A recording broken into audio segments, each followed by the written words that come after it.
आज़ाद बिहार आ रहे हैं, इसकी तैयारी क्या है? तैयारी देखिए, बृहद पैमाने पे तैयारी है। हमारे नेता भीम आर्मी के संस्थापक, आज़ाद समाज पार्टी कांसीराम के राष्ट्रीय अध्यक्ष और नगीना के सांसद चंद्रशेखर आज़ाद जी पहली बार बिहार आ रहे हैं। इसको लेकर के पूरे कार्यकर्ताओं में उत्साह है और भीम आर्मी और आज़ाद समाज पार्टी की प्रदेश कमेटी के द्वारा जो मिलर हाई स्कूल मैदान है वहाँ पे तैयारी पूरी हो गई है और आखिरी दौर में तैयारी है।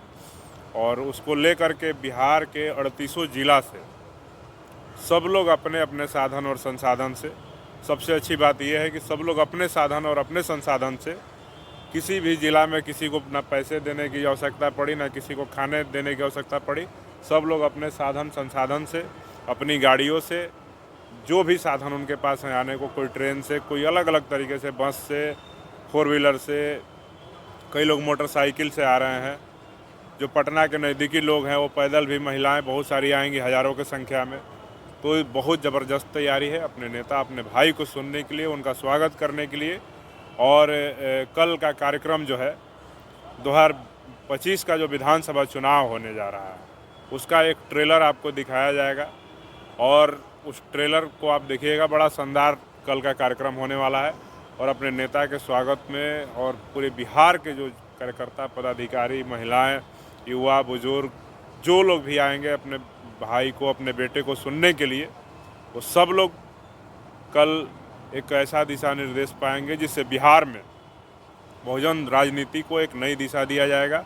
और बिहार में जो लोग भी बहुजन के अधिकारों में कटौती कर रहे हैं, SC, ST, OBC के अधिकारों में कटौती कर रहे हैं, उन तमाम मांगों को लेकर के हम लोग सरकार को विवश करेंगे कि हमारी मांगों को पूरा करना पड़े और हमारे समाज के हक और हुकूक की रक्षा करना पड़े। चंद्रशेखर आज़ाद कह रहे हैं कि आप लोग पटना आइए और हम भी आ रहे हैं और उसका सरकार से पूरा हिसाब लिया जाएगा। कैसा हिसाब लेंगे आप सरकार से? देखिए, कई मांगे हैं, सरकार नाइंसाफ़ी कर रही है हमारे लोगों के साथ। आपको पता है कि बिहार में नीतीश कुमार जी जब मुख्यमंत्री बने तो इन्होंने ही एक आयोग का गठन किया जिसका नाम था डी बंदोपाध्याय आयोग, भूमि सुधार आयोग उन्होंने बनाया।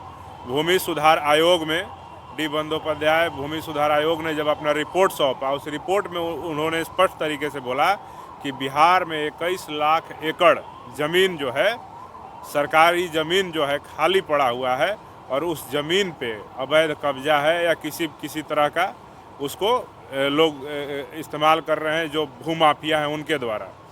तो नीतीश कुमार जी बिहार में उस बंदोपाध्याय आयोग के रिपोर्ट को ठंडे बस्ते में डाल करके बिहार में 2024 में भूमि सर्वे का आदेश जारी करते हैं। लेकिन भूमि सर्वे कराने से पहले डी बंदोपाध्याय आयोग का रिपोर्ट कहता है कि बिहार में जितने भी भूमिहीन लोग हैं, अगर उनको 1-1 डिसमिल ज़मीन दे दिया जाए तब भी बिहार में 3 लाख एकड़ ज़मीन जो है खाली रहेगा, जिससे जो और भूमिहीन लोग हैं जिनके पास ज़्यादा ज़मीनें हैं, किसी के पास कम ज़मीनें हैं, उनके बीच उसको बांट दिया जाएगा।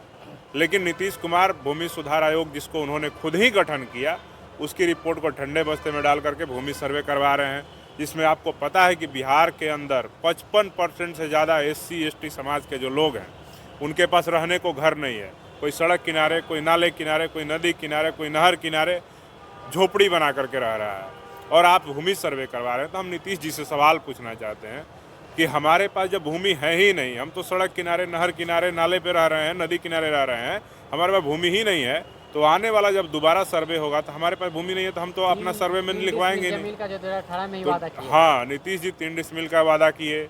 मांझी जी केंद्र सरकार में मंत्री हो गए, हम सबके अभिभावक हैं। उन्होंने जब मुख्यमंत्री का पद संभाला तो उन्होंने कहा कि 5 डिसमिल देंगे।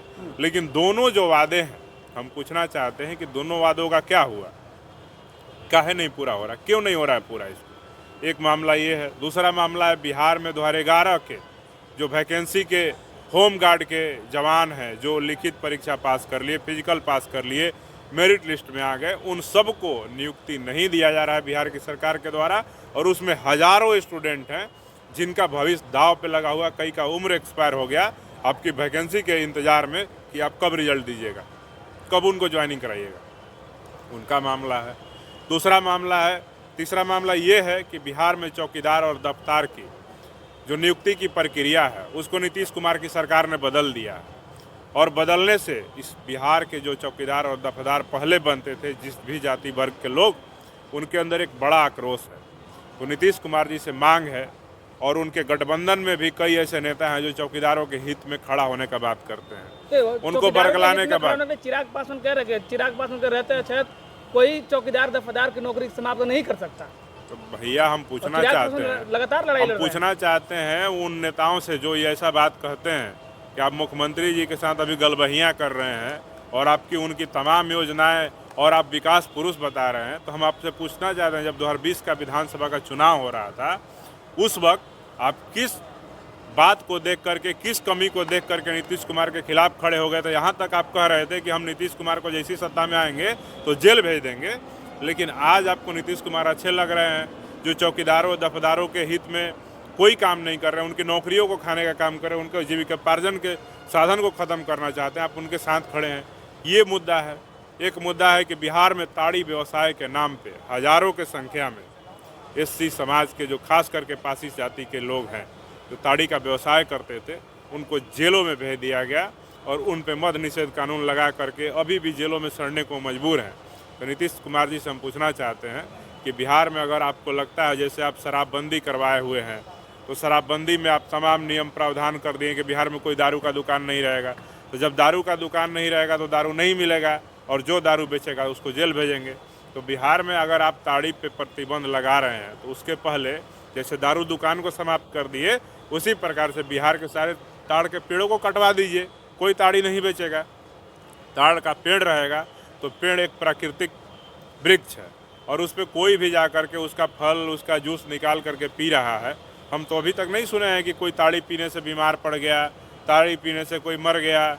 और ये एक व्यवसाय है, एक जाति के व्यवसाय को आप ख़त्म करना चाहते हैं, ऊपर से ताड़ी बंद करके आप नीरा का उत्पादन करने की बात करते हैं। तो अब पूछते हैं कि बिहार में जितना भी नीरा उत्पादन का सेंटर आपने खोला, किस जाति को आपने उसका ठेकेदारी दिया?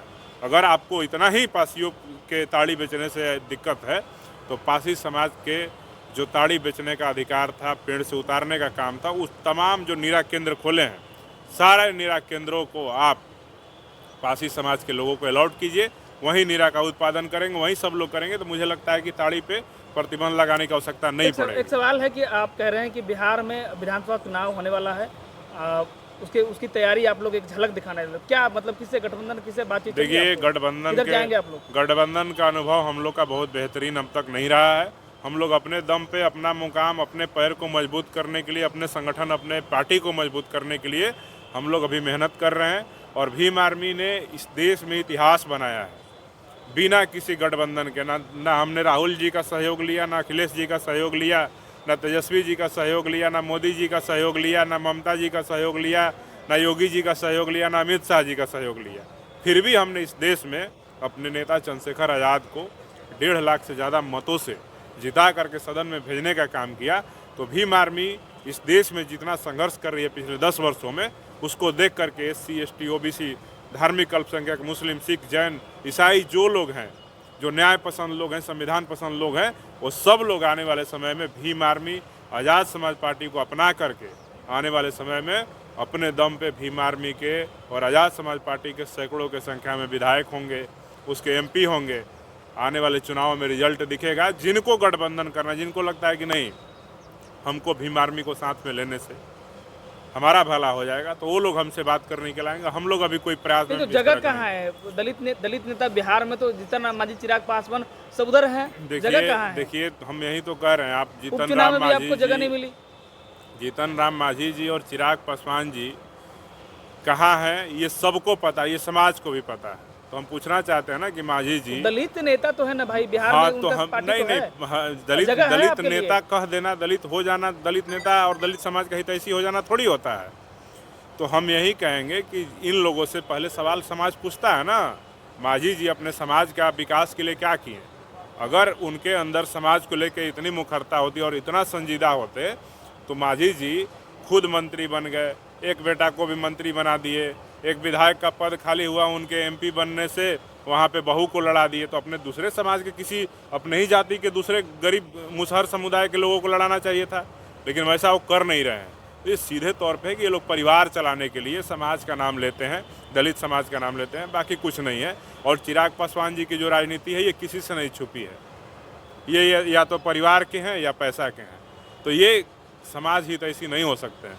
भीम आर्मी रोज आए दिन समाज की घटनाओं पे, समाज के मुद्दों पे मुखरता के साथ सड़क से लेकर के अब सदन में भी लड़ रही है। तो आने वाले समय में बिहार ही नहीं पूरे देश का SC ST OBC Bahujan Samaj का लोग भीम आर्मी और आज़ाद समाज पार्टी चंद्रशेखर आज़ाद जी के नेतृत्व में और बिहार में हम सब के नेतृत्व में खड़ा होकर के इस सरकार को मुंहतोड़ जवाब देगा। और जो लोग चोला ओढ़ करके दलित नेता कहलाते हैं उनको भी मुंहतोड़ जवाब देगा। आने वाला वक्त बताएगा कि क्या किसके साथ समाज खड़ा है।